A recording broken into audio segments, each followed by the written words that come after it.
जिस पास बैठिया सोहीए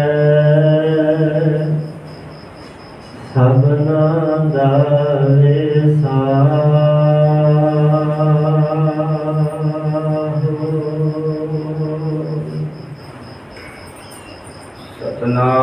सतनाम श्री वाहेगुरु साहिब जी। पंखी बिरख सुहावड़े उडह चौदिस जाहे। जेता उडह दुख कणे नित दाजह तै बिल लाहे। पंखी बिरख सुहावड़े उडह चौदिस जाहे।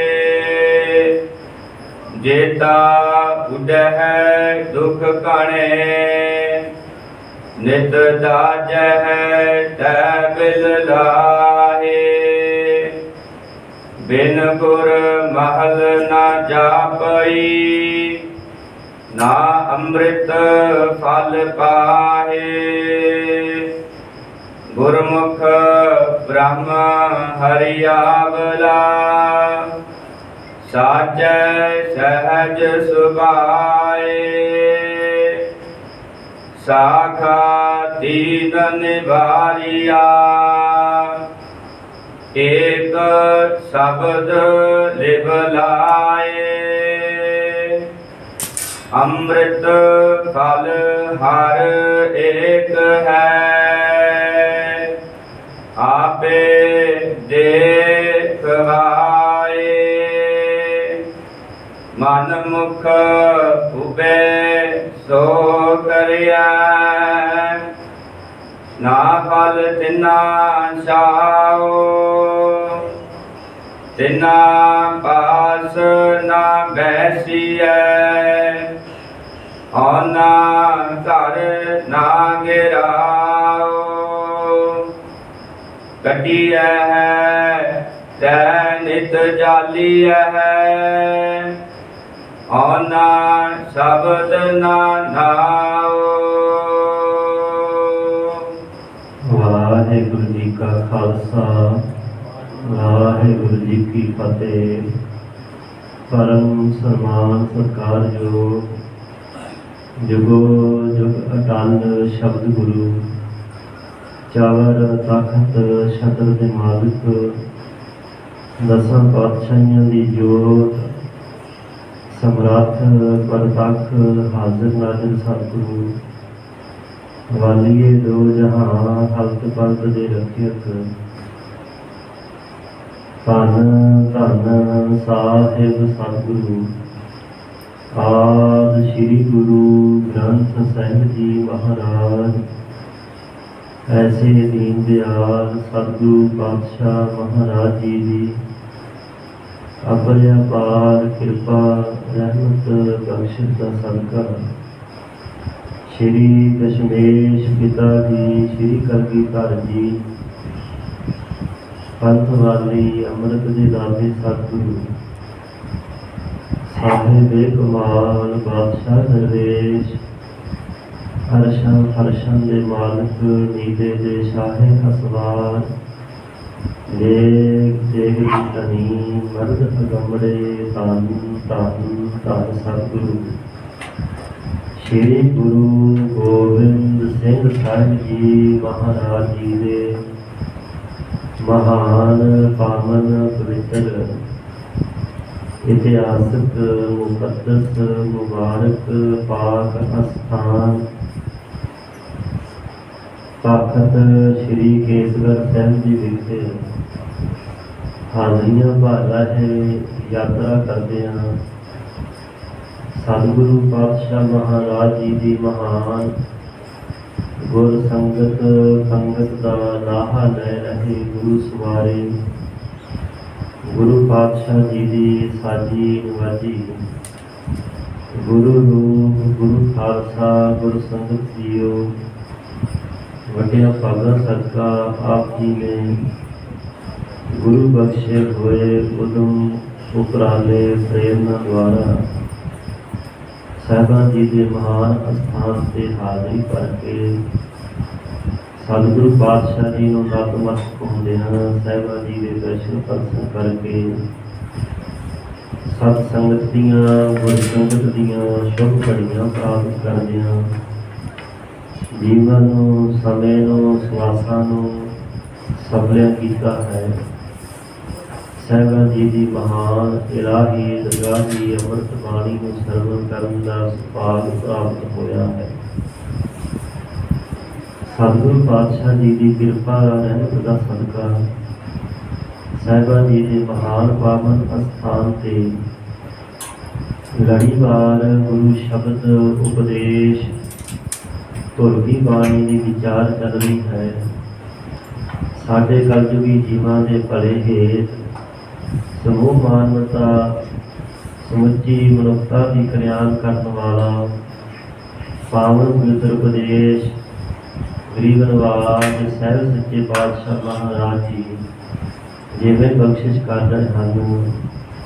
शरदा प्रेम भावना के साहिब वाहिगुरु गुर मंत्र का जाप करदे होए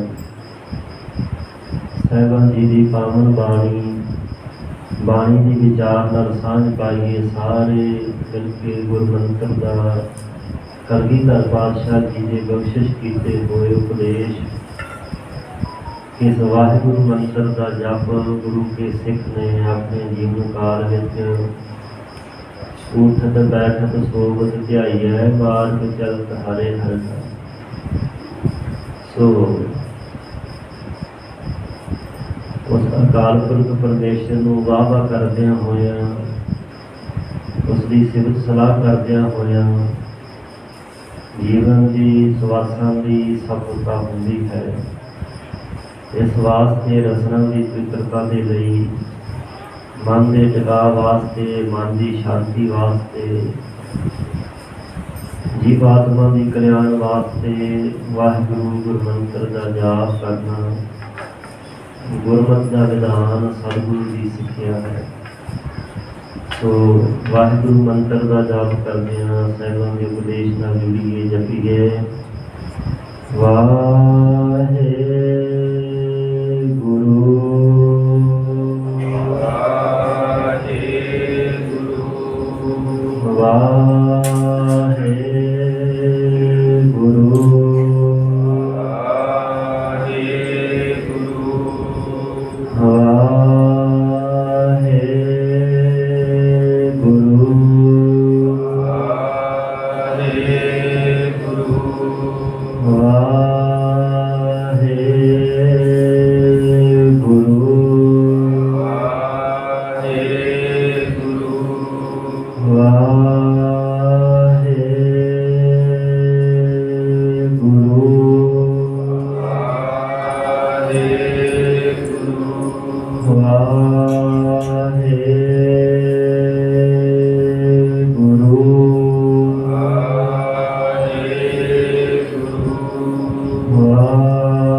सतनाम वाहिगुरु साहिब जी।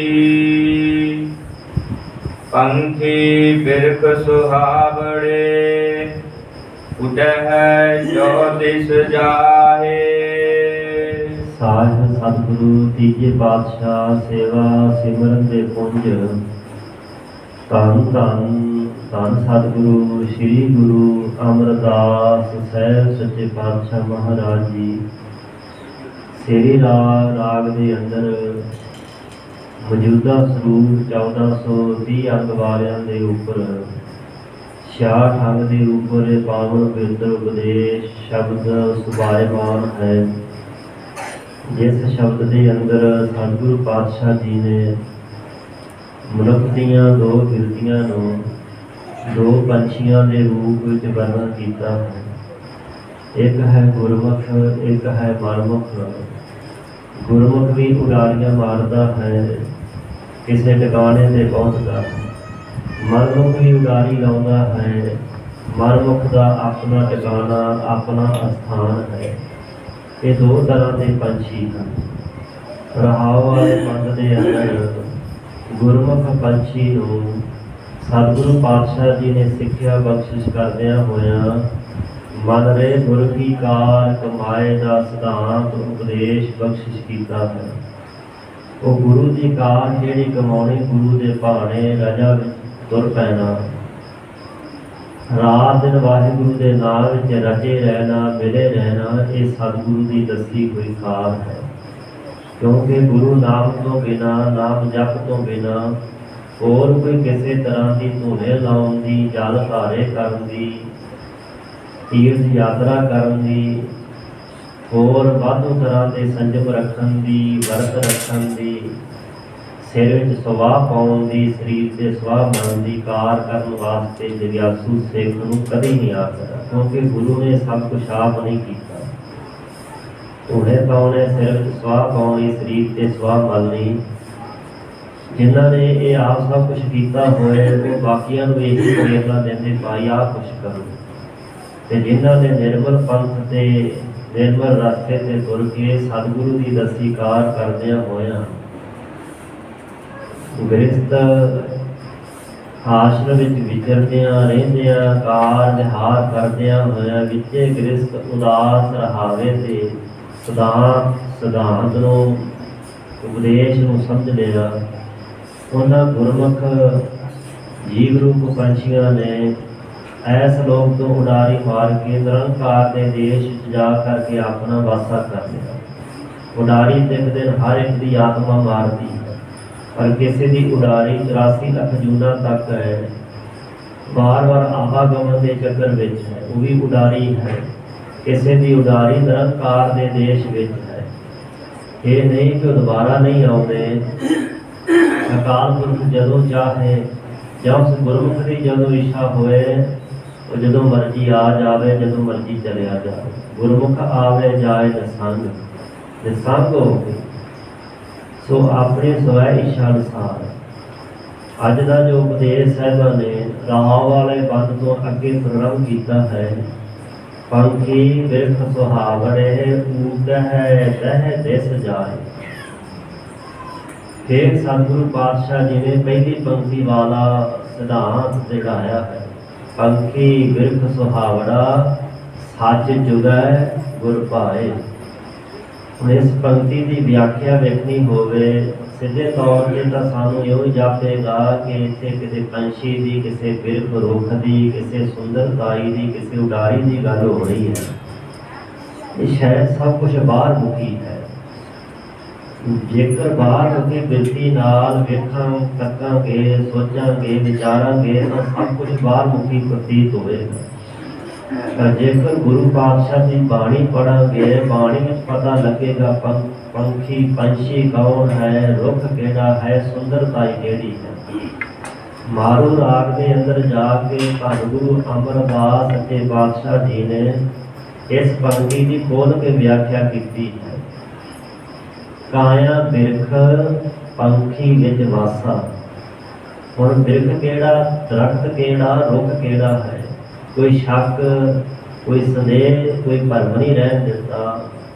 ਜਿਵੇਂ ਕੱਲ੍ਹ ਵੀ ਉਹ ਬਚਨ ਗੁਰੂ ਨਾਨਕ ਦੇ ਪਾਤਸ਼ਾਹ ਜੀ ਦਾ ਪੜ੍ਹਿਆ ਸੀ, ਤਰਵਰ ਕਾਇਆ ਪੰਖ ਮਨ ਤਰਵਰ ਪੰਖੀ ਪੰਚ। ਤਰਵਰ ਵੀ ਰੁੱਖ ਨੂੰ ਕਹਿੰਦੇ ਨੇ ਕਿ ਕਾਇਆ ਇੱਕ ਰੁੱਖ, ਇੱਕ ਦਰਖਤ ਹੈ, ਮਨ ਰੂਪੀ ਪੰਛੀ ਦੇ ਵਿੱਚ ਵੱਸਦਾ। ਦੂਸਰਾ ਪੰਛੀ ਦਾ ਭਾਵ ਜੀਵ ਆਤਮਾ ਹੈ। ਜ਼ਿਆਦਾ ਕਰਕੇ ਜੀਵ ਆਤਮਾ ਹੀ ਸਤਿਗੁਰੂ ਪਾਤਸ਼ਾਹ ਜੀ ਨੇ ਪੰਖੀ ਦੇ ਦ੍ਰਿਸ਼ਟਾਂਤ ਵਿੱਚ ਵਰਤਿਆ ਹੈ। ਕਾਇਆ ਪੰਖੀ, ਸੋ ਕਾਇਆ ਬਿਰਖ ਪੰਖੀ ਵਿੱਚ ਵਾਸਾ। ਇਹ ਖੁਰਾਕ ਕਿਹੜੀ ਖਾਂਦਾ ਹੈ? ਜਦੋਂ ਗੁਰੂ ਦੇ ਰਾਹ ਤੇ ਤੁਰਦਾ ਹੈ, ਅੰਮ੍ਰਿਤ ਚੁਗੈ ਗੁਰ ਸ਼ਬਦ ਨਿਵਾਸਾ। ਗੁਰੂ ਦੇ ਸ਼ਬਦ ਵਿੱਚ, ਉਪਦੇਸ਼ ਵਿੱਚ, ਸਿੱਖਿਆ ਵਿੱਚ ਨਿਵਾਸ ਕਰਕੇ, ਟਿਕ ਕਰਕੇ, ਸਥਿਰ ਹੋ ਕੇ ਕਿਹੜਾ ਚੋਗਾ ਚੁਗਦਾ ਹੈ? ਅੰਮ੍ਰਿਤ ਚੁਗੈ। ਨਾਮ ਅੰਮ੍ਰਿਤ ਦੀ ਚੋਗ ਨੂੰ ਚੁਗਣਾ ਕਰਦਾ ਹੈ। ਅਜਿਹੇ ਪੰਛੀ ਹੀ ਸੁਹਾਵਣੇ ਪੰਛੀ ਖਵਾਉਂਦੇ, ਸੋਹਣੇ ਪੰਛੀ, ਸੁੰਦਰ ਪੰਛੀ ਖਵਾਉਂਦੇ। ਉਹਨਾਂ ਨੂੰ ਇਹ ਬਾਣੀ ਵਿੱਚ ਸਾਹਿਬਾਂ ਨੇ ਹੰਸ ਕਿਹਾ ਹੈ। ਤੇ ਇਹੋ ਜਿਹਾ ਪੰਛੀ ਵੀ ਉਡਾਰੀ ਜ਼ਰੂਰ ਮਾਰਦਾ ਹੈ। ਗੁਰੂ ਪਾਤਸ਼ਾਹ ਅੱਗੇ ਜਾ ਅਗਲੀ ਪੰਕਤੀ ਲਿਖਦੇ ਨੇ ਕਿ ਉਹਦੀ ਉਡਾਰੀ ਹੋਰ ਪਾਸੇ ਨਹੀਂ ਜਾਂਦੀ। ਉੱਡਹਿ ਨਾ ਮੂਲੇ, ਨਾ ਆਵਹਿ ਨਾ ਜਾਹੀ, ਨਿਜ ਘਰ ਵਾਸਾ ਪਾਏਦਾਰ। ਇਹ ਮਾਰੂ ਸੁਧ ਹੈ ਬਾਣੀ ਦਾ ਬਚਨ ਹੈ, ਜਿਸ ਅੰਦਰ ਜੀਵ ਰੂਪੀ ਪੰਛੀ ਦੀ ਸਰੀਰ ਰੂਪੀ ਬਿਰਖ ਦਰਖਤ ਦੀ ਖੋਲ ਕੇ ਵਿਆਖਿਆ ਕਰਕੇ ਸਾਹਿਬਾਂ ਸਮਝਾ ਦਿੱਤਾ ਹੈ ਕਿ ਪੰਛੀ ਕੌਣ ਹੈ ਤੇ ਰੁੱਖ ਕਿਹੜਾ ਹੈ। ਜਿਸ ਰੁੱਖ ਦੇ ਉੱਪਰ ਪੰਛੀ ਆ ਕਰਕੇ ਬੈਠਾ ਹੈ। ਸੋ ਉੱਡੇ ਨਾ ਮੂਲੇ, ਮੂਲੋਂ ਹੀ ਉਹ ਪੰਛੀ ਕਦੀ ਉੱਡਦਾ ਨਹੀਂ। ਕਿਹੜੇ ਪਾਸੇ ਨਹੀਂ ਉੱਡਦਾ? ਜੂਨਾ ਵਾਲੇ ਪਾਸੇ ਉਹਦੀ ਉਡਾਰੀ ਕਦੀ ਨਹੀਂ ਵੱਜਦੀ। ਨਾ ਆਵਾ ਹੈ, ਜਨਮ ਲੈ ਕਰਕੇ ਕਰਮਾਂ ਦਾ ਬੱਧਾ ਹੋਇਆ ਇਸ ਮਾਤ ਲੋਕ ਤੇ ਕਦੀ ਨਹੀਂ ਆਉਂਦਾ। ਹਾਂ, ਜੀਵਾਂ ਦਾ ਭਲਾ ਕਰਨ ਵਾਸਤੇ ਮਾਲਕ ਕੋਈ ਸੇਵਾ ਲਾ ਦਵੇ ਤਾਂ ਉਹਦੇ ਬਾਰੇ ਸਤਿਗੁਰੂ ਪਾਤਸ਼ਾਹ ਜੀ ਨੇ ਦੱਸ ਦਿੱਤਾ ਕਿ ਜਨਮ ਮਰਨ ਦੋਹੂ ਮੈਂ ਨਾਹੀ, ਜਨ ਪਰ ਉਪਕਾਰੀ ਹੈ। ਉਹ ਆਉਂਦੇ ਜ਼ਰੂਰ ਨੇ ਪਰ ਪਰ ਉਪਕਾਰ ਕਰਨ ਵਾਸਤੇ, ਜੂਨਾਂ ਦੇ ਗੇੜ ਦੇ ਬੰਦੇ ਹੋਏ ਨਹੀਂ। ਜਿਵੇਂ ਇੱਕ ਡਾਕਟਰ ਵੀ ਜੇਲ੍ਹ ਵਿੱਚ ਜਾਂਦਾ ਹੈ ਪਰ ਕੈਦੀ ਵਾਸਤੇ ਜੋ ਉੱਥੋਂ ਦੇ ਕਾਇਦਾ ਮੰਨੋ ਕਿ ਡਾਕਟਰ ਵਾਸਤੇ ਨਹੀਂ। ਡਾਕਟਰ ਜੇਲ੍ਹ ਵਿੱਚ ਜਦੋਂ ਮਰਜ਼ੀ ਜਾਵੇ, ਜਦੋਂ ਮਰਜ਼ੀ ਵਾਪਸ ਆ ਜਾਵੇ, ਪਰ ਕੈਦੀ ਵਾਸਤੇ ਉਹ ਸਹੂਲਤ ਨਹੀਂ ਹੈ। ਹੁਣ ਜਿੱਧਰ ਵੀ ਜੇਲ੍ਹ ਵਿੱਚ ਬੜੇ ਜਾਣੇ ਬਾਹਰੋਂ ਜਾ ਕੇ ਜੇਲ੍ਹ ਵਿੱਚ ਡਿਊਟੀ ਕਰਦੇ ਹਨ। ਸੋ ਆਪਣੀ ਡਿਊਟੀ ਕਰਕੇ ਸ਼ਾਮਾਂ ਨੂੰ ਘਰਾਂ ਨੂੰ ਪਰਤ ਜਾਂਦੇ। ਬਹੁਤ ਸਾਰੇ ਐਸੇ ਮੁਲਾਜ਼ਮ ਨੇ, ਪਰ ਕੈਦੀਆਂ ਵਾਸਤੇ ਥੋੜ੍ਹਾ ਐਸਾ ਹੈ ਕਿ ਸਵੇਰੇ ਜਾਣ ਤੇ ਸ਼ਾਮਾਂ ਨੂੰ ਆ ਜਾਣ। ਉਹਨਾਂ ਵਾਸਤੇ ਕਾਨੂੰਨ ਵੱਖਰੇ ਹਨ, ਉਹਨਾਂ ਵਾਸਤੇ ਸਜ਼ਾਵਾਂ ਵੱਖਰੀਆਂ ਹਨ। ਇਸੇ ਤਰ੍ਹਾਂ ਸੰਸਾਰ ਨੂੰ ਵੀ ਇੱਕ ਕੈਦਖਾਨਾ ਮੰਨਿਆ ਹੈ। ਇਸ ਸੰਸਾਰ ਜੇਲ੍ਹ ਦੇ ਵਿੱਚ ਦੋ ਤਰ੍ਹਾਂ ਦੇ ਜੀਵ ਰੂਪੀ ਪੰਛੀ ਆਉਂਦੇ। ਇੱਕ ਸਵੈਸ਼ਾ ਅਨੁਸਾਰ ਪਰ ਪੁਕਾਰ ਕਰਨ ਦੇ ਹੇਤ, ਦੂਸਰੇ ਜੂਨਾਂ ਦੇ ਗੇੜ ਦੇ ਬੱਧੇ ਹੋਏ। ਤੇ ਗੁਰਮੁਖ ਬਾਰੇ ਇਹ ਬਚਨ ਹੈ, ਨਾ ਆਵਹਿ ਨਾ ਜਾਹੀ। ਕਿਉਂ ਆਉਂਦੇ ਜਾਂਦੇ ਨਹੀਂ? ਕਿਉਂਕਿ ਉਹਨਾਂ ਦਾ ਵਾਸਾ ਉੱਥੇ ਹੈ ਜਿੱਥੇ ਫਿਰ ਹੋਰ ਉਡਾਰੀ ਮਾਰਦੀ ਖੈਸ਼ ਮੁੱਕ ਜਾਂਦੀ। ਨਿਜ ਘਰ ਵਾਸਾ ਪਾਏਗਾ, ਆਪਣੇ ਨਿੱਜੀ ਘਰ ਵਿੱਚ ਅਸਲੀ ਆਲਣੇ ਦੇ ਵਿੱਚ ਉਹਨਾਂ ਦਾ ਵਾਸਾ ਪੈ ਜਾਂਦਾ। ਉੱਥੇ ਸਦੀਵ ਕਾਲ ਵਾਸਤੇ ਟਿਕ ਜਾਂਦੇ ਨੇ। ਦੂਸਰੇ ਪਾਸੇ ਤ੍ਰਿਸ਼ਨਾ ਪੰਖੀ ਫਾਸਿਆ, ਜਿਹੜਾ ਜੀਵ ਰੂਪ ਦੇ ਤ੍ਰਿਸ਼ਨਾ ਦੇ ਅਧੀਨ ਹੋਇਆ ਹੈ, ਉਹ ਤ੍ਰਿਸ਼ਨਾ ਰੂਪੀ ਪੰਛੀ ਬਣਿਆ ਹੈ। ਮੋਹ ਦੀਆਂ ਫਾਈਆਂ ਉਸ ਨੂੰ ਆਪਣੇ ਵਿੱਚ ਸਦਾ ਫਸਾਈ ਰੱਖਦੀਆਂ ਹਨ। ਅਤ ਤੀਖਿਆਨ ਮੋਹ ਕੀ ਖਾਸ, ਬੜੀ ਕਰਨੀ ਬੜੀ ਤਿੱਖੀ ਹੈ। ਮੋਹ ਦੀ ਫਾਈ ਤੋੜਨੀ ਕੋਈ ਸੌਖੀ ਗੱਲ ਨਹੀਂ ਹੈ। ਇੱਥੇ ਸਤਿਗੁਰੂ ਪਾਤਸ਼ਾਹ ਮਹਾਰਾਜ ਜੀ ਨੇ ਆ ਜਿਹੜੀ ਪੰਕਤੀ ਉਚਾਰਨ ਕੀਤੀ ਹੈ, ਮਨਮੁਖ ਪੰਛੀ ਦਾ ਜ਼ਿਕਰ ਹੈ। ਪੰਖੀ ਬਿਰਖ ਸੁਹਾਵੜੇ, ਸਰੀਰ ਤਾਂ ਸੁਹਾਵੜੇ ਮਨਮੁਖ ਜੀਵਾਂ ਦੇ ਵੀ ਹਨ। ਇਹ ਨਹੀਂ ਕਿ ਗੁਰਮੁਖ ਦਾ ਸਰੀਰ ਕੋਈ ਬਹੁਤਾ ਜ਼ਿਆਦਾ ਸੋਹਣਾ ਹੈ। ਹੋ ਸਕਦਾ ਉਹਦਾ ਰੰਗ ਪੱਕਾ ਹੋਵੇ, ਚੇਨ ਚੱਕਰ ਵੀ ਬਹੁਤੇ ਸੋਹਣੇ ਨਾ ਬਾਹਰੀ ਤੌਰ ਤੇ ਹੋਣ, ਮਨਮੁਖ ਜ਼ਿਆਦਾ ਗੋਰਾ ਚਿੱਟਾ ਹੋਵੇ। ਸਾਕਾ ਨਾਨਕਾਣਾ ਸਾਹਿਬ ਰਤਾਉਣ ਵਾਲਾ ਦੁਸ਼ਟ ਨੈਣੋ ਮਹੰਤ ਬੜਾ ਪਰਿਆ ਗੋਰਾ ਚਿੱਟਾ ਸੀ। ਗੋਰਾ ਵਿਸ਼ੋ ਨੈਣ ਨਕਸ਼ ਬੜੇ ਤਿੱਖੇ, ਕਿਸੇ ਨੇ ਦੀਆਂ ਫੋਟੋਆਂ ਵੇਖੀਆਂ ਹੋਣ, ਬੜਾ ਸੋਹਣਾ ਸੁਨੱਖਾ ਸੀ। ਪਰ ਸਿੱਖਾਂ ਨੂੰ ਕੋਹ ਕਰਕੇ ਉਸ ਦੁਸ਼ਟ ਨੇ ਕਤਲ ਕੀਤਾ। ਤੇ ਕੀ ਕਰਨੀ ਇਹੋ ਜਿਹੀ ਸੁੰਦਰਤਾ ਹੈ। ਸੋ ਹਾਂ, ਅੰਦਰੋਂ ਕੋਈ ਸੁੰਦਰ ਹੋ ਜਾਵੇ, ਸੋਹਣਾ ਹੋ ਜਾਵੇ, ਦੈਵੀ ਤੇ ਸ਼ੁਭ ਗੁਣਾਂ ਦਾ ਧਾਰਨੀ ਹੋ ਕੇ ਉਹ ਗੁਰੂ ਦੇ ਦਰ ਘਰ ਵਿੱਚ ਮਾਨ ਸਨਮਾਨ ਤੇ ਸ਼ੋਭਾ ਖੱਟਦਾ ਹੈ। ਗੁਰੂ ਸਾਹਿਬ ਜੀ ਫਰਮਾ ਰਹੇ ਨੇ, ਪੰਖੀ ਬਿਰਖ ਸੁਹਾਵੜੇ। ਪੰਖੀ ਜੀਵ ਰੂਪੀ ਪੰਛੀ ਬਿਰਖ ਸੁਹਾਵੜੇ, ਸੋਹਣੇ ਸਰੀਰਾਂ ਰੂਪੀ ਬਿਰਖਾਂ ਰੁੱਖਾਂ ਦਰਖਤਾਂ ਦੇ ਉੱਪਰ ਬੈਠੇ ਸ਼ੋਭਾ ਪਾ ਰਹੇ, ਸੋਹਣੇ ਲੱਗਦੇ ਨੇ ਬਾਹਰੋਂ ਵੇਖਿਆ ਤਾਂ। ਪਰ ਉਡਾਰੀ ਕਿਹੜੇ ਪਾਸੇ ਆ? ਊਟਾ ਹੈ ਚਹੋ ਦਿਸ ਜਾਹੇ। ਕਿਤੇ ਸਾਹਿਬ ਲੈ ਦਿਸ ਕਹਿੰਦੇ, ਕਿਤੇ ਚਾਰ ਦਿਸ਼ਾਵਾਂ। ਚਾਰ ਦਿਸ਼ਾ ਕਿਹੜੀਆਂ ਨੇ? ਉੱਤਰ, ਦੱਖਣ, ਪੂਰਬ, ਪੱਛਮ। ਇਸੇ ਤਰ੍ਹਾਂ ਹੀ ਵਿਕਾਰਾਂ, ਔਗੁਣਾਂ, ਬਦੀਆਂ, ਕੁਕਰਮਾਂ, ਗੁਨਾਹਾਂ ਦੀਆਂ ਦਿਸ਼ਾਵਾਂ ਵੀ ਪਤਾ ਨਹੀਂ ਕਿੰਨੀਆਂ ਕਹਾਂ। ਤ੍ਰਿਸ਼ਨਾ ਦੀ ਦਸ਼ਾ ਹੈ, ਆਸਾ ਤੇ ਮਨਸਾ ਦੀ ਦਸ਼ਾ ਹੈ। ਇਹ ਦਿਸ਼ਾਵਾਂ ਹਨ। ਸੋ ਸਾਹਿਬ ਕਹਿ ਰਹੇ ਊਡ ਹੈ ਚਹੁ ਦਿਸ ਜਾਹੇ, ਉਡਾਰੀ ਪਾਰ ਦਾ ਮਨਮੁਖ ਪੰਛੀ ਚੌਹਾਂ ਦਿਸ਼ਾਵਾਂ ਵਾਲੇ ਪਾਸੇ ਜਾਂਦਾ ਹੈ, ਉੱਡਦਾ ਹੈ। ਤ੍ਰਿਸ਼ਨਾ ਉਸ ਨੂੰ ਵਾਰ-ਵਾਰ ਉਡਾਉਂਦੀ ਹੈ। ਜੇਤਾ ਊਡਹਿ ਦੁਖ ਗਣੇ, ਨਿਤ ਦਾਜਹਿ ਤੈ ਬਿਲ ਲਾਹੇ। ਪੰਛੀ ਤਾਂ ਉਡਾਰੀ ਮਾਰ ਕੇ ਆਕਾਸ਼ ਦੇ ਆਨੰਦ ਲੈਂਦੇ ਖੁਸ਼ ਹੁੰਦੇ ਨੇ। ਪਰ ਇਹ ਕੀ ਹੋਇਆ ਕਿ ਜਿੰਨਾ ਉੱਚੀ ਉਡਾਰੀ ਮਾਰੇ, ਜਿੰਨਾ ਉੱਤੇ ਓਨਾ ਹੀ ਦੁੱਖ ਘਣਾ ਹੋਵੇਗਾ। ਐਸਾ ਕਈ ਵਾਰੀ ਹੋਇਆ ਕਿ ਆਕਾਸ਼ 'ਚ ਉੱਡਦੇ ਹੋਏ ਕਬੂਤਰਾਂ ਨੂੰ ਬਹਿਰੀ ਪੈ ਗਈ। ਬਾਜ ਨੇ ਝਪਟਾ ਮਾਰਿਆ, ਪੰਜਿਆਂ 'ਚ ਉਡਾ ਕੇ ਰਾਹ ਪੈ ਗਿਆ, ਲੈ ਕੇ ਉੱਡ ਗਿਆ, ਭੋਜਨ ਬਣਾ ਕੇ ਖਾ ਗਿਆ। ਪਰ ਉੱਡਿਆ ਤਾਂ ਬੜਾ ਸੀ, ਪਰ ਬਾਜ ਦੇ ਪੰਜਿਆਂ ਵਿੱਚ ਫਸ ਗਿਆ। ਉੱਡਣ ਵੱਲੋਂ ਤਾਂ ਕੋਈ ਸ਼ੱਕ ਨਹੀਂ ਸੀ। ਹੋ ਸਕਦਾ ਬਾਜ ਨਾਲੋਂ ਕਬੂਤਰ ਤੇਜ਼ ਉੱਡਦਾ ਹੋਵੇ ਤੇ ਉੱਚਾ ਵੀ ਉੱਡ ਸਕਦਾ ਹੋਵੇ। ਪਰ ਇੱਥੇ ਜੀਵ ਰੂਪੀ ਪੰਛੀ ਜੇਤਾ ਉੱਡਦਾ ਹੈ ਦੁੱਖ ਕਰੇ। ਜਿੰਨੀਆਂ ਜ਼ਿਆਦੀਆਂ ਉਡਾਰੀਆਂ ਮਾਰਦਾ ਨਾ, ਤ੍ਰਿਸ਼ਨਾ ਦੇ ਅਧੀਨ ਹੋਇਆ ਵਾਸ਼ਨਾਵਾਂ ਦੀਆਂ ਉਡਾਰੀਆਂ ਹਨ। ਤਾਈਏ ਕਿਹਾ ਕਿ ਜੁਗ ਜੁਗ ਮੇਰ ਸਰੀਰ ਕਾ ਵਾਸ਼ਨਾ ਬੱਧਾ ਆਵੇ ਜਾ। ਇਹ ਵਾਸ਼ਨਾ ਦੀਆਂ ਉਡਾਰੀਆਂ ਹਨ, ਖੈਸ਼ਾਂ ਦੀਆਂ ਉਡਾਰੀਆਂ, ਤਮੰਨਾ ਦੀਆਂ ਉਡਾਰੀਆਂ, ਹਿਰਸ ਦੀਆਂ ਉਡਾਰੀਆਂ, ਲੋਭ ਤੇ ਲਾਲਚ ਦੀਆਂ ਉਡਾਰੀਆਂ। ਜਿੰਨਾ ਵੀ ਜ਼ਿਆਦਾ ਉੱਡਦਾ ਦੁੱਖ ਘਣੇ, ਉਹਨਾਂ ਜ਼ਿਆਦਾ ਘਣੇ ਦੁੱਖਾਂ ਨੂੰ ਭੋਗਦਾ, ਘਣੇ ਦੁੱਖਾਂ ਦੀ ਫਾਹੇ ਵਿੱਚ ਫਸਦਾ ਹੈ। ਨਿਤ ਦਾਜੈ, ਦਾਜੇ ਦਾ ਸੜਨਾ, ਨਿਤਾਂ ਪ੍ਰਤੀ ਤ੍ਰਿਸ਼ਨਾ ਦੀ ਅੱਗ ਵਿੱਚ ਦਾਜੇ ਸੜਦਾ ਹੈ। ਤੇ ਸੜਦਾ ਹੋਇਆ ਤੈ ਬਿਲ ਦਾ ਬਿਲ ਲਾਏ। ਤੈ ਦਾ ਅਰਥ ਉਹ ਜੀਵ ਰੂਪੀ ਪੰਛੀ ਜਿਹੜਾ ਮਨਮੁਖਤਾਈ ਧਾਰਨ ਕਰਕੇ ਰੱਖਦਾ, ਬਿਲਦਾਹੇ ਬਿਰਲਾਪ ਕਰਦਾ, ਕੀਰਨੇ ਪਾਉਂਦਾ ਰਹਿੰਦਾ, ਰੋਂਦਾ ਧੋਂਦਾ ਹੈ। ਬਿਨ ਗੁਰ ਮਹਲ ਨਾ ਜਾਪਈ, ਨਾ ਅੰਮ੍ਰਿਤ ਫਲ ਪਾਹੇ। ਜੀਵ ਪੰਛੀ ਨੇ ਅੰਮ੍ਰਿਤ ਫਲ ਪ੍ਰਾਪਤ ਕਰਨਾ ਸੀ। ਨਾਮ ਨੂੰ ਪ੍ਰਾਪਤ ਕਰਕੇ ਬ੍ਰਹਮ ਪਰਮਾਤਮਾ ਦੀ ਪ੍ਰਾਪਤੀ ਅੰਮ੍ਰਿਤ ਫਲ ਸੀ। ਪਰ ਬਿਨ ਗੁਰ, ਬਿਨਾ ਸਤਿਗੁਰੂ ਦੀ ਸ਼ਰਨ ਵਿੱਚ ਆ ਕੇ, ਬਿਨਾ ਸਤਿਗੁਰੂ ਨੂੰ ਧਾਰਨ ਕਰਨ ਤੋਂ, ਬਿਨਾ ਸਤਿਗੁਰੂ ਦੀ ਸਿੱਖਿਆ ਉਪਦੇਸ਼ ਨੂੰ ਕਮਾਏ ਤੋਂ ਮਹਿਲ ਨਾ ਜਾਪਈ। ਮਹਿਲ ਕਿਹੜਾ ਹੈ? ਸਰੂਪ ਰੂਪੀ ਮਹਿਲ, ਉੱਚਾ ਆਤਮ ਸਰੂਪ ਦਾ ਮਹਿਲ, ਜਿੱਥੇ ਕੋਈ ਦੁਨੀਆ ਦਾ ਦੁੱਖ ਸੁੱਖ ਵਿਆਪਦਾ ਨਹੀਂ। ਉਹ ਮਹਿਲ ਨਾ ਜਾਪੀ ਦਾ ਅਰਥ ਹੈ ਜਾਣਿਆ ਜਾਂਦਾ, ਸਮਝਿਆ ਜਾਂਦਾ। ਉਹ ਸਰੂਪ ਰੂਪੀ ਮਹਿਲ ਬਿਨਾ ਸਤਿਗੁਰੂ ਤੋਂ ਸਮਝ ਵਿੱਚ ਨਹੀਂ ਪੈਂਦਾ, ਉਸ ਦੀ ਗਿਆਨ ਸੋਝੀ ਨਹੀਂ ਹੁੰਦੀ। ਜਦੋਂ ਮਹਿਲ ਵਿੱਚ ਹੀ ਨਹੀਂ ਗਏ ਤੇ ਭੋਜਨ ਕਿੱਥੋਂ ਮਿਲੇਗਾ? ਬਾਹਰ ਫਿਰਦੇ ਥੋੜਾ ਕਿਸੇ ਨੇ ਕਿ ਥਾਲ ਰੱਖ ਦੇਣਾ ਕਿ ਲੈ ਭਾਈ ਇੱਥੇ ਛਕ ਲੈ। ਇਹ ਨਾਮ ਅੰਮ੍ਰਿਤ ਦਾ ਭੋਜਨ ਥਾਲ, ਨਾ ਅੰਮ੍ਰਿਤ ਫਲ ਪਾਹੇ। ਇਹੋ ਜਿਹਾ ਜੀਵ ਪ੍ਰਭੂ ਪਰਮਾਤਮਾ ਦੀ ਪ੍ਰਾਪਤੀ ਰੂਪੀ, ਵਾਹਿਗੁਰੂ ਵਿੱਚ ਅਭੇਲਤਾ ਰੂਪੀ ਫਲ ਨੂੰ ਨਹੀਂ ਪ੍ਰਾਪਤ ਕਰਦਾ, ਨਹੀਂ ਪਾ ਸਕਦਾ। ਗੁਰਮੁਖ ਬ੍ਰਹਮ ਹਰਿ ਆਵਲਾ, ਸਾਚੈ ਸਹਿਜ ਸੁਭਾਏ। ਦੂਸਰੇ ਪਾਸੇ ਹੁਣ ਅੱਗੇ ਗੁਰਮੁਖ ਪੰਛੀ ਦਾ ਜ਼ਿਕਰ ਕੀਤਾ ਹੈ, ਜਿਸ ਬਾਰੇ ਧਨਾਸਰੀ ਰਾਗ ਅੰਦਰ ਸਤਿਗੁਰੂ ਪਾਤਸ਼ਾਹ ਜੀ ਨੇ ਵਰਣਨ ਕੀਤਾ ਹੈ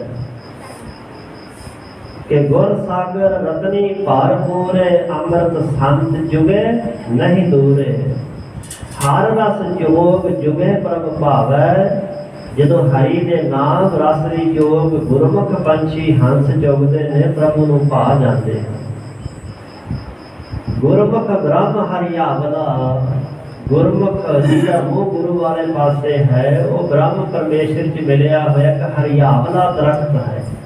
ਜਿਵੇਂ ਹਰੇ ਭਰੇ ਦਰਖਤ ਦੇ ਕੋਲੋਂ ਪੰਛੀ ਬਰਸਾਏ ਜਾਂਦੇ, ਪਸ਼ੂ ਪੰਛੀ ਆ ਕੇ ਗਰਮੀਆਂ ਦੇ ਮੌਸਮ ਵਿੱਚ ਕੋਟ ਲੈਂਦੇ। ਭਾਵੇਂ ਸਿਆਲ ਹੋਵੇ ਤੇ ਜਦੋਂ ਜ਼ਿਆਦਾ ਸੰਘਣਾ ਦਰਖਤ ਹੋਵੇ, ਪੰਛੀ ਉੱਥੇ ਸਿਆਲ ਠੰਡ ਵਿੱਚੋਂ ਬਚਣ ਵਾਸਤੇ ਵੀ ਆ ਬੈਠਦੇ ਨੇ। ਗੁਰਮੁਖ ਇੱਕ ਉਹ ਦਰਖਤ ਹੈ, ਸਾਹਿਬ ਕਹਿੰਦੇ ਜਿਹੜਾ ਸ਼ੁਭ ਗੁਣਾ ਨਾਲ ਹਰਿਆਵਲਾ, ਹਰਿਆ ਭਰਿਆ ਬ੍ਰਹਮ ਦਾ ਸਰੂਪ ਬਣ ਚੁੱਕਾ। ਸਾਚੈ ਸਹਿਜ ਸੁਭਾਏ, ਸੱਚੇ ਪਰਮਾਤਮਾ ਚ ਸਹਿਜ ਆਤਮਿਕ ਅਵਸਥਾ, ਗਿਆਨ ਅਵਸਥਾ ਸੋ ਭਾਏ, ਸ੍ਰਿਤ ਭਾਏ, ਪ੍ਰੇਮ ਨਾਲ ਲੀਨ ਹੈ। ਅਥਵਾ ਸੁਭਾਏ, ਸਹਿਜ ਸੁਭਾਏ, ਸੁਤੇ ਸਿਧ ਹੀ, ਸੱਚੇ ਵਾਹਿਗੁਰੂ ਦੇ ਗੁਣ ਗਾਉਂਦਾ ਹੋਇਆ ਗੁਰਮੁਖ ਬ੍ਰਹਮ ਵਿੱਚ ਮਿਲ ਕੇ ਇੱਕ ਹਰਿਆਵਲਾ ਹਰਿਆ ਭਰਿਆ ਸ਼ੁਭ ਗੁਣਾਂ ਦਾ ਦਰਖਤ ਬਣ ਜਾਂਦਾ ਹੈ। ਸਾਖਾ ਦੀਨ ਨਿਵਾਰਿਆ ਏਕ ਸ਼ਬਦ ਲਿਵ ਲਾਏ। ਹਰੇਕ ਦਰਖਤ ਦੀਆਂ ਸ਼ਾਖਾਂ ਟਾਹਣੀਆਂ ਤਾਂ ਹੁੰਦੀਆਂ, ਭਾਵੇਂ ਕਿਸੇ ਦੀਆਂ 2-4 ਹੀ ਹੋਣ। ਜਿੰਨਾ ਦਰਖਤ ਵੱਡਾ ਉਨੀਆਂ ਸ਼ਾਖਾਂ ਜ਼ਿਆਦੀਆਂ। ਪਰ ਜਿਹੜਾ ਬੰਦਾ ਹੈ ਇਹ ਸਰੀਰ ਰੂਪੀ ਦਰਖਤ ਹੈ, ਮਨ ਰੂਪੀ ਦਰਖਤ, ਇਹਦੀਆਂ 3 ਹੀ ਸ਼ਾਖਾਂ ਹਨ। ਉਹ 3 ਸ਼ਾਖਾਂ ਕਿਹੜੀਆਂ ਨੇ? ਬਾਣੀ ਵਿੱਚ ਉਹਨਾਂ ਦਾ ਵਰਣਨ ਕੀਤਾ ਹੈ। ਰਜ ਗੁਣ, ਤਮ ਗੁਣ, ਸਤ ਗੁਣ ਕਹੀਏ ਇਹ ਤੇਰੀ ਸਭ ਮਾਇਆ। ਇਹ ਮਾਇਆ ਦੀਆਂ 3 ਟਾਹਣੀਆਂ ਹਨ, ਰਜੋ ਗੁਣ, ਤਮੋ ਗੁਣ ਤੇ ਸਤੋ ਗੁਣ। ਇਹ ਮਨੁੱਖ ਦੀ ਬਿਰਤੀ ਹੈ। ਰਜੋ ਗੁਣ ਦਾ ਭਾਵ ਹੈ ਰਾਜਸੀ ਬਿਰਤੀ, ਰਾਜ ਭਾਗ, ਸਾਜੋ ਸਮਾਨ ਇਕੱਠਾ ਕਰਨ ਦੀ ਹਿਰਸ, ਲਾਲਸਾ। ਤਮੋ ਗੁਣੀ ਬਿਰਤੀ ਵਿਕਾਰ, ਭੁਗਨੇ ਵਿਸ਼ਿਆਂ ਵਿਕਾਰਾਂ ਵਿੱਚ ਧਿਆਨ ਜਾਂਦਾ ਰਹਿਣਾ, ਲੀਨ ਰਹਿਣਾ। ਸਤੋ ਗੁਣੀ ਬਿਰਤੀ ਹੈ ਕਰਨੇ ਤਾਂ ਚੰਗੇ ਕੰਮ, ਪਰ ਫਿਰ ਨਾਲ ਅਹੰ ਭਾਵ ਮਨ ਵਿੱਚ ਰੱਖਣਾ ਕਿ ਮੈਂ ਕੀਤਾ ਹੈ। ਇਹਨਾਂ ਤਿੰਨਾਂ ਨੂੰ ਹੀ ਗੁਰਮੁਖ ਜਨ ਨਿਵਿਰਤ ਕਰ ਦਿੰਦਾ ਹੈ। ਸਾਖਾ ਦੀਨ ਨਿਵਾਰਿਆ ਗੁਰਮੁਖ ਜਨ ਨੇ ਰਜੋ ਤਮੋ ਸਤੋ, ਇਹ 3 ਟਾਹਣੀਆਂ ਸ਼ਾਖਾਂ ਜਿਹੜੀਆਂ ਨਿਵਿਰਤ ਕਰ ਦਿੱਤੀਆਂ, ਇਹ ਛੱਡ ਦਿੱਤੀਆਂ। ਕਦੋਂ? ਇੱਕ ਸ਼ਬਦ ਨੇ ਬੁਲਾਏ। ਇੱਕ ਸ਼ਬਦ ਗੁਰੂ ਦੇ ਉਪਦੇਸ਼ ਵਿੱਚ ਸਿੱਖਿਆ ਚ ਲਿਵ ਲਾ ਕਰਕੇ ਉਹ ਗੁਰਮੁਖ ਹਰਿਆ ਭਰਿਆ ਸ਼ੁਭ ਗੁਣਾਂ ਨਾਲ ਲਹਿਰਾਉਂਦਾ ਹੋਇਆ ਦਰਖਤ ਬਣ ਗਿਆ। ਉਹਦੇ ਕੋਲੋਂ ਸਾਰੇ ਵਰਸਾਏ ਜਾਂਦੇ ਹਨ। ਜੋ ਵੀ ਉਹਦੀ ਸ਼ਰਨ ਵਿੱਚ ਆਉਂਦਾ ਹੈ ਉਹ ਹਰਿਆ ਭਰਿਆ ਫਲਾਂ ਫੁੱਲਾਂ ਦਾ ਲੱਦਿਆ ਦਰਖਤ ਹਰੇਕ ਨੂੰ ਵਰਸਾਉਂਦਾ ਹੈ, ਕਿਉਂਕਿ ਉਹਨੇ ਆਪਣੇ ਮਨ ਵਿੱਚੋਂ ਰਜੋ ਤਮੋ ਸਤੋ ਗੁਣ ਦਾ ਜਿਹੜਾ ਵਾਸਾ ਸੀ ਉਹ ਨਿਵਿਰਤ ਕਰ ਦਿੱਤਾ ਹੈ। ਅੰਮ੍ਰਿਤ ਫਲ ਹਰ ਏਕ ਹੈ ਆਪੇ ਦੇਖ ਭਾਏ। ਜਿਹੜਾ ਅੰਮ੍ਰਿਤ ਫਲ ਹੈ, ਨਾਮ ਅੰਮ੍ਰਿਤ ਫਲ ਹੈ, ਪ੍ਰਭੂ ਪਰਮਾਤਮਾ ਦੀ ਪ੍ਰਾਪਤੀ ਅੰਮ੍ਰਿਤ ਫਲ ਹੈ। ਉਹ ਹਰੀ ਇੱਕੋ ਹੀ ਹੈ। ਆਪੇ ਦੇਖ ਭਾਏ, ਗੁਰਮੁਖਾਂ ਦੇ ਦੁਆਰਾ ਜਗਿਆਸੂਆਂ ਨੂੰ ਆਪ ਹੀ ਪਰਮੇਸ਼ਰ ਖਵਾ ਦਿੰਦਾ। ਗੁਰਮੁਖ ਸਤਿਗੁਰੂ ਹਰੇ ਭਰੇ ਦਰਖਤ ਦੀ ਨਿਆਈ, ਜਿੱਥੇ ਛਾਂ ਵੀ ਮਿਲਦੀ ਤੇ ਫਲ ਵੀ ਮਿਲਦਾ ਹੈ। ਵਿਕਾਰਾਂ ਦੀ ਧੁੱਪ ਤੋਂ ਵੀ ਬਚਾਅ ਹੁੰਦਾ ਹੈ। ਬ੍ਰਹਮ ਗਿਆਨ ਰੂਪੀ ਫਲ ਵੀ ਪ੍ਰਾਪਤ ਹੋ ਜਾਂਦਾ ਹੈ। ਉਹ ਆਪ ਹੀ ਕਿਰਪਾ ਕਰਕੇ ਦੇਖ ਖਵਾਏ ਛਕਾ ਦਿੰਦਾ ਹੈ। ਮਨ ਮੁਖ ਉਪੇ ਸੁਖ ਗਏ ਨਾ ਫਲ ਤਿੰਨਾ ਛਾਉ। ਜਿਹੜੇ ਮਨਮੁਖ ਦਰਖਤ ਆ ਨਾ, ਮਨਮੁਖ ਵੀ ਦਰਖਤ ਦੀ ਤਰ੍ਹਾਂ ਉਹ ਉਪੇ ਖਲੋਤੇ ਹੀ ਸੁੱਕ ਗਏ, ਵਿਕਾਰਾਂ 'ਚ ਸੁੱਕ ਗਏ, ਔਗਣਾਂ 'ਚ ਸੁੱਕ ਗਏ। ਨਾ ਫਲ ਉਹਨਾਂ ਨੂੰ, ਨਾ ਤਾਂ ਬ੍ਰਹਮ ਗਿਆਨ ਪਰਮਾਤਮਾ ਦੀ ਪ੍ਰਾਪਤੀ ਰੂਪੀ ਫਲ ਲੱਗਦਾ ਤੇ ਨਾ ਉਹਨਾਂ ਦੇ ਵਿੱਚ ਛਾਂ ਹੁੰਦੀ। ਸੋ ਛਾਂ ਕਿਹੜੀ ਹੈ? ਨਿਮਰਤਾ ਰੂਪੀ ਛਾਂ, ਆਤਮਿਕ ਸੁਖ ਰੂਪੀ ਛਾਂ। ਇਹ ਛਾਂ ਉਹਨਾਂ ਕੋਲ ਹੁੰਦੀ ਨਹੀਂ, ਆਪਣੇ ਕੋਲ ਨਹੀਂ ਤੇ ਕਿਸੇ ਨੂੰ ਛਾਂ ਕਿੱਥੋਂ ਦੇਣੀ? ਜਿਹੜਾ ਦਰਖਤ ਆਪ ਹੀ ਸੁੱਕਾ ਹੈ ਉਹਨੇ ਕਿਸੇ ਨੂੰ ਛਾਂ ਕਿੱਥੋਂ ਦੇਣੀ? ਮਨਮੁਖ ਜੀਵ ਸੁੱਕੇ ਹੋਏ ਦਰਖਤ ਦੀ ਨਿਆਈ, ਉਹਨਾਂ ਕੋਲ ਨਾ ਤਾਂ ਪਰਮਾਤਮਾ ਦਾ ਨਾਮ ਰੂਪੀ ਫਲ ਹੈ, ਨਾ ਉਹਨਾਂ ਕੋਲ ਇਹ ਛਾਂ ਹੈ। ਭਾਵ ਭਗਤੀ ਬੰਦਗੀ ਦੀ ਛਾਂ ਉਹਨਾਂ ਕੋਲ ਨਹੀਂ, ਨਿਮਰਤਾ ਦੀ ਛਾਂ ਉਹਨਾਂ ਕੋਲ ਨਹੀਂ ਹੈ। ਸੋ ਇਸ ਤਰ੍ਹਾਂ ਹੀ ਉਹ ਸੁੱਕੇ ਸੜੇ ਹਨ।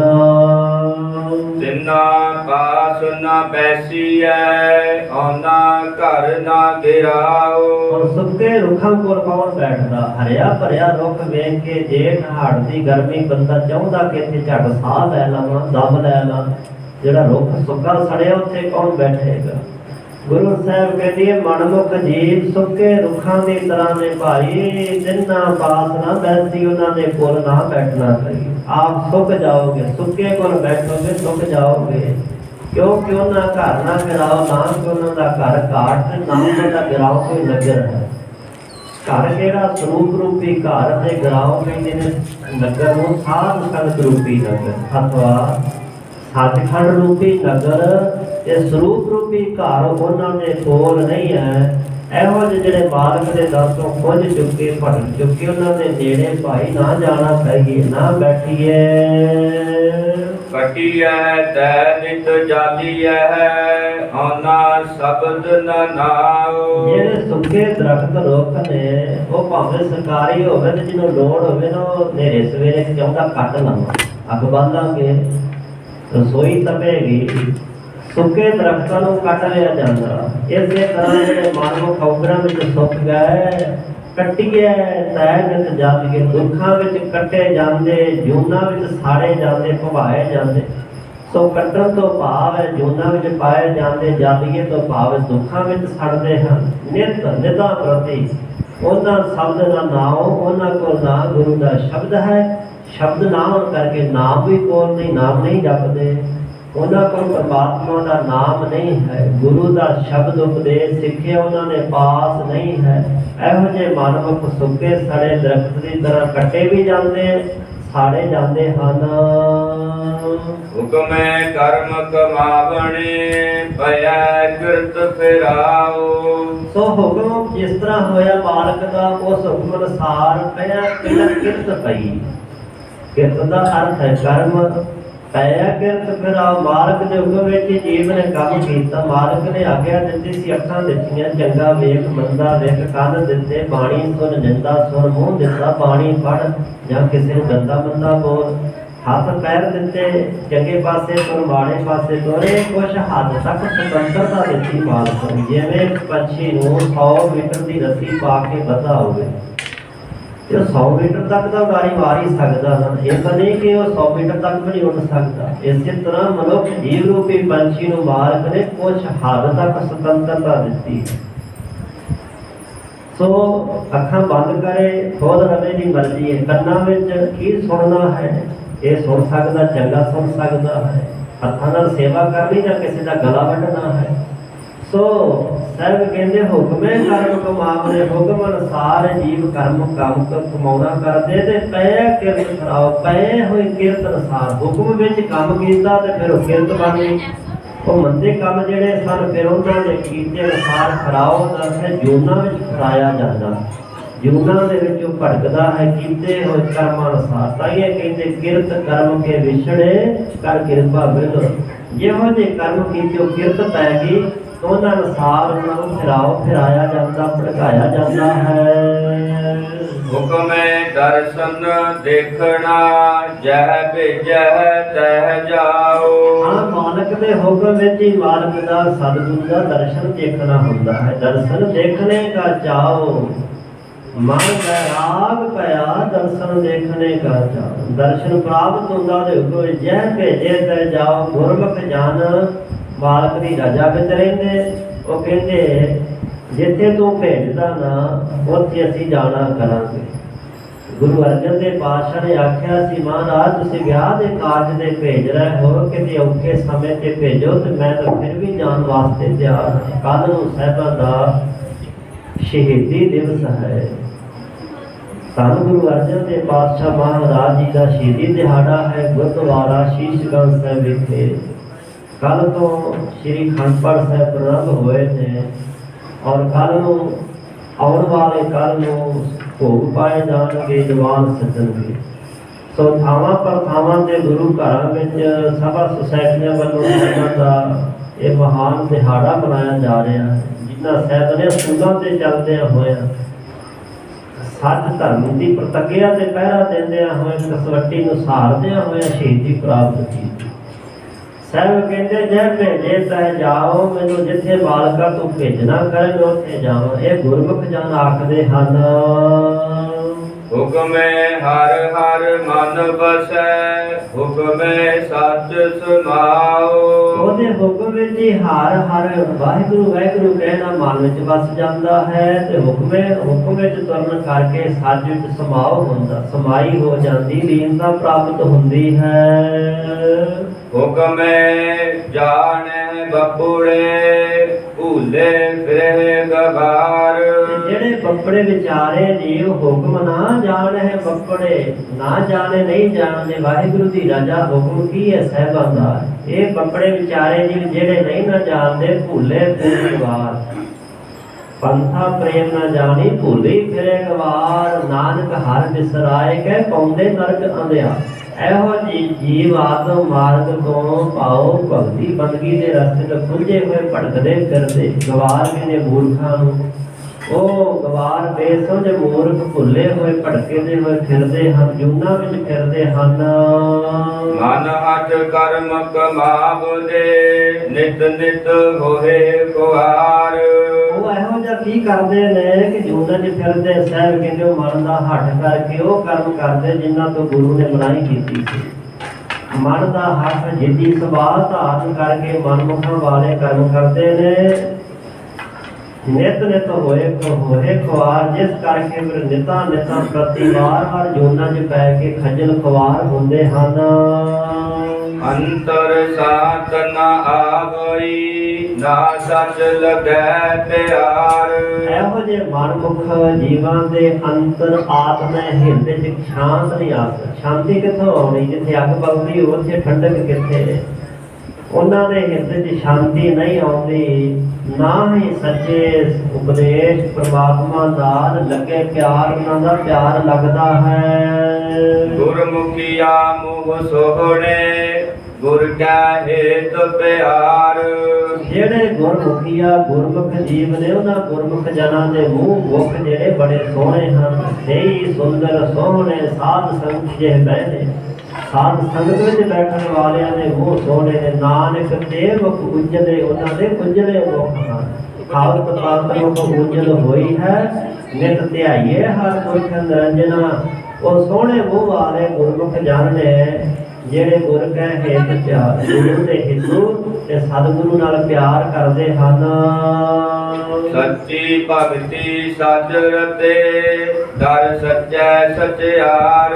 ਗੁਰੂ ਦੀ ਦੱਸੀ ਸੱਚੀ ਭਗਤੀ ਕਰਦੇ, ਸੱਚ ਰਤੇ ਸੱਚੇ ਪਰਮਾਤਮਾ ਵਿੱਚ ਜਿਹੜੇ ਰਸਤੇ ਰੰਗੇ ਗਏ ਉਹ ਸੱਚੇ ਦੇ ਦਰ ਤੇ ਸਚਿਆਰ ਹੋ ਜਾਂਦੇ, ਜੀਵਨ ਦੇ ਸੋਹਣੇ ਕਰਤੱਵ ਵਾਲੇ ਬਣ ਜਾਂਦੇ। ਸਿੱਧ ਪੁੱਛਦੇ ਕਿ ਸਚਿਆਰਾ ਹੋਈ ਹੈ ਕਿ ਕੂੜਾ ਟੁੱਟੇ ਪਾਰ। ਸਹਿਬ ਉੱਤਰ ਦਿੰਦੇ ਹੁਕਮ ਰਜਾਈ ਚੱਲਣਾ ਨਾਨਕ ਲਿਖਿਆ ਨਾ। ਜਿਨ ਮਨ ਰਸਿਆ ਸੇ ਦਰ ਸਾਚੈ ਸਚਿਆਰ।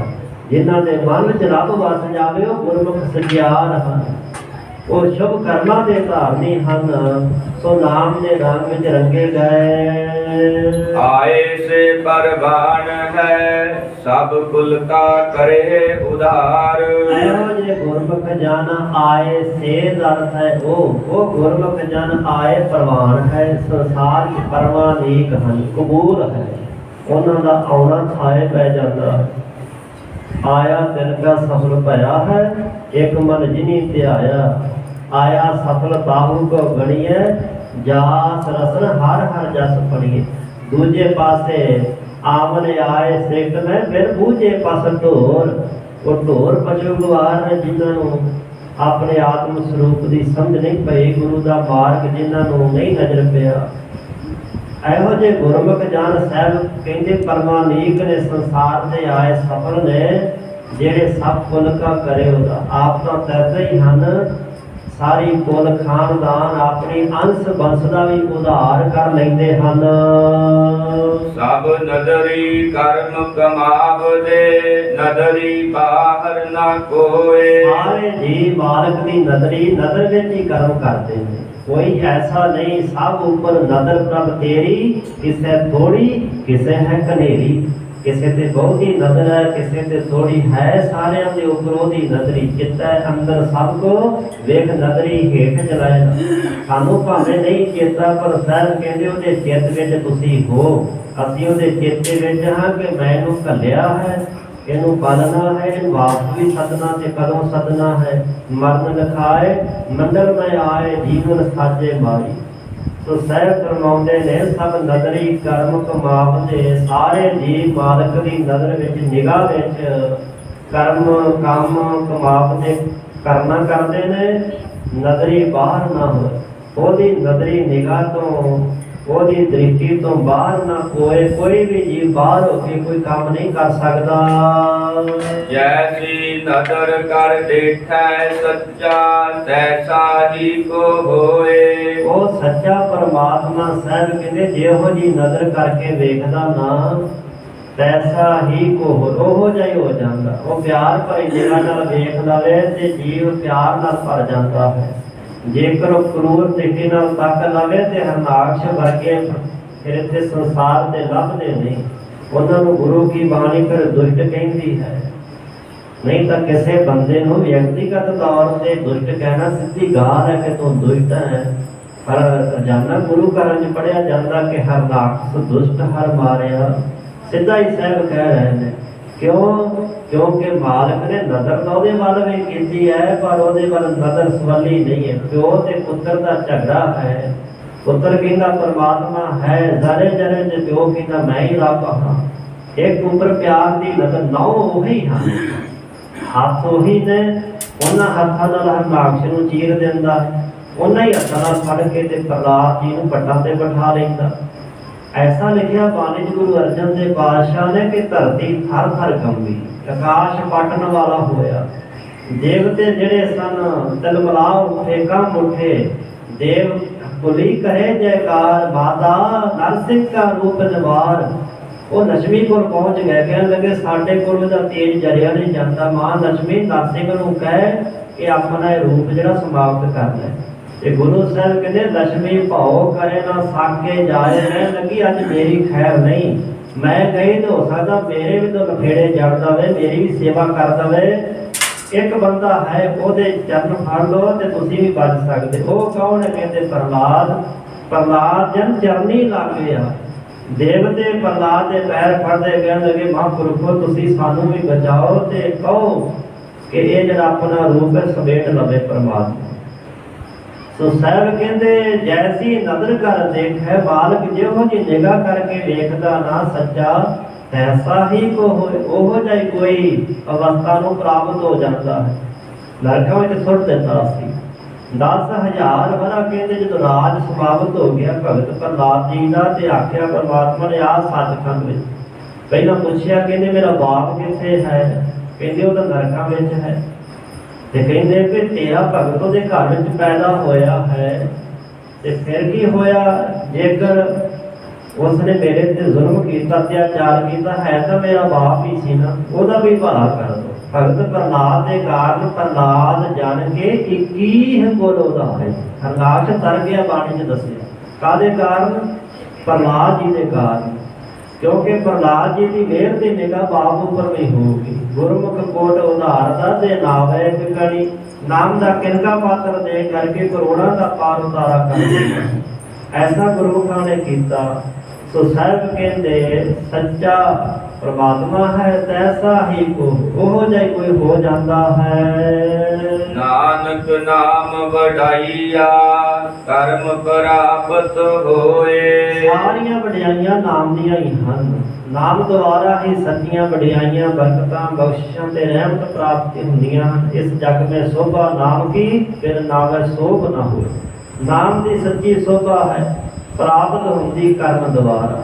ਕਰਮ ਇੱਥੇ ਫਾਰਸੀ ਵਿੱਚ ਬਖਸ਼ਿਸ਼ ਦਾ, ਮਿਹਰ ਦਾ, ਕਿਰਪਾ ਦਾ ਨਾਮ ਹੈ। ਉਹਦੀ ਕਿਰਪਾ ਰਹਿਮਤ ਦੁਆਰਾ ਹੀ ਸੱਚੀ ਨਾਮ ਦੀ ਵਡਿਆਈ ਪ੍ਰਾਪਤ ਹੁੰਦੀ ਹੈ। ਕਰਮ ਪ੍ਰਾਪਤ ਹੋਏ, ਭਾਗ ਜਦੋਂ ਖੁੱਲ ਜਾਣ, ਭਾਗਾਂ ਦੁਆਰਾ ਪ੍ਰਾਪਤੀ ਹੋ ਜਾਂਦੀ ਹੈ। ਇਹ ਪਾਵਨ ਉਪਦੇਸ਼ ਹੈ ਨਾ ਬਖਸ਼ਿਸ਼ ਕੀਤਾ।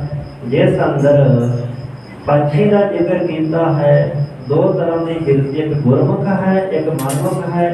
ਮਨਮੁਖ ਵੀ ਉਡਾਰੀਆਂ ਮਾਰਦਾ ਤੇ ਗੁਰਮੁਖ ਵੀ ਮਾਰਦਾ। ਮਨਮੁਖ ਦੀ ਉਡਾਰੀ 84 ਲੱਖ ਜੂਨਾਂ ਵਿੱਚ ਹੈ, ਗੁਰਮੁਖ ਦੀ ਉਡਾਰੀ ਸੱਚਖੰਡ ਨਿਰੰਕਾਰ ਦੇ ਦੇਸ਼ ਵਿੱਚ ਹੈ। ਸੋ ਦੋਵੇਂ ਹੀ ਸੰਸਾਰ ਤੇ ਆਉਂਦੇ ਦੋ ਤਰ੍ਹਾਂ ਦੇ ਇਹ ਪੰਛੀ ਨੇ।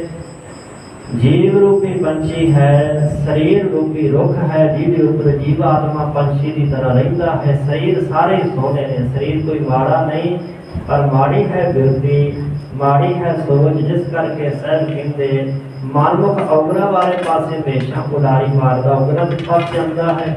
ਗੁਰਮੁਖ ਨਾਮ ਦਾ ਜੋਗਾ ਜੁਗਦਾ ਹੋਇਆ ਆਤਮ ਰਸ ਨੂੰ ਪੁੰਜ ਕੇ ਨਿਰੰਕਾਰ ਵਿੱਚ ਸਦੀਪ ਕਾਲ ਵਾਸਤੇ ਅਭੇਦਤਾ, ਲੀਨਤਾ ਪ੍ਰਾਪਤ ਕਰ ਲੈਂਦਾ ਹੈ। ਹੋਈਆਂ ਸਮੂਹ ਪ੍ਰਕਾਰ ਦੀਆਂ ਬੇਅੰਤ ਭੁੱਲਾਂ ਚੁੱਕਾਂ ਦੀ ਮਾਫੀ। ਪੰਜਮ ਪਾਤਸ਼ਾਹ ਗੁਰਦੇਵ ਧੰਨ ਧੰਨ ਧੰਨ ਗੁਰੂ ਅਰਜਨ ਦੇਵ ਪਾਤਸ਼ਾਹ ਮਹਾਰਾਜ ਜੀ ਦਾ ਕੱਲ੍ਹ ਨੂੰ ਸ਼ਹੀਦੀ ਦਿਵਸ ਹੈ। ਗੁਰਦੁਆਰਾ ਸ਼ੀਸ਼ ਗੰਜ ਸਾਹਿਬ ਵਿਖੇ ਸ਼ਰਧਾ ਭਾਵਨਾ ਦੇ ਸਹਿਤ ਮਨਾਇਆ ਜਾ ਰਿਹਾ ਹੈ। ਸਿੱਖ ਸੰਗਤਾਂ ਨੇ ਹਾਜ਼ਰੀਆਂ ਭਰਦਿਆਂ ਹੋਇਆਂ ਲਾਹਾ ਪ੍ਰਾਪਤ ਕਰਨਾ ਜੀ। ਅੰਤਰੀਆਂ ਪੰਕਤੀਆਂ ਪੜ੍ਹ ਕੇ ਸਮਾਪਤੀ ਹੈ। जैसी नदर कर देखै सच्चा तैसा ही को होए। नानक नाम बढ़ाइया कर्म प्राप्त होए। ਵਾਹਿਗੁਰੂ ਜੀ ਕਾ ਖਾਲਸਾ ਵਾਹਿਗੁਰੂ ਜੀ ਕੀ ਫਤਿਹ। ਰਾਮ ਕਲੀ ਮਹੱਲਾ ਤੀਜਾ। ਆਨੰਦ ਇੱਕ ਓੰਕਾਰ ਸਤਿ ਪ੍ਰਸਾਦ। ਆਨੰਦ ਭਇਆ ਵਿਮਾਏ ਸਤਿਗੁਰੂ ਮੈਂ ਪਾਇਆ। ਸਤਿਗੁਰ ਦਾ ਪਾਇਆ ਸਹਿਜ ਸੇਤੀ ਮਨ ਵਜੀਆਂ ਵਾਧਾਨੀਆਂ। ਰਾਗ ਰਤਨ ਪ੍ਰਵਾਰ ਕਰੀਆਂ ਸ਼ਬਦ ਗਾਵਨ ਆਈਆਂ। ਸ਼ਬਦ ਗੰਗਾ ਹਰੀ ਤੇਰਾ ਮਨ ਜੀ ਵਸਾਇਆ। ਕਾਹੇ ਨਾਨਕ ਆਨੰਦ ਹੋਆ ਸਤਿਗੁਰੂ ਮੈਂ ਪਾਇਆ। ਇਹ ਮਨ ਮੇਰਿਆ ਤੂੰ ਸਦਾ ਰਹੋ ਹਰ ਨਾਲੇ। ਹਰ ਨਾਲ ਰਹੋ ਤੂੰ ਮਨ ਮੇਰੇ। ਰੂਪ ਸਾਰੇ ਸਾਨਾ ਅੰਗੀਕਾਰ ਤੋਗ ਕਰੇ ਤੇਰਾ ਕਾਰਜ ਸਭ ਸਵਾਰਨਾ।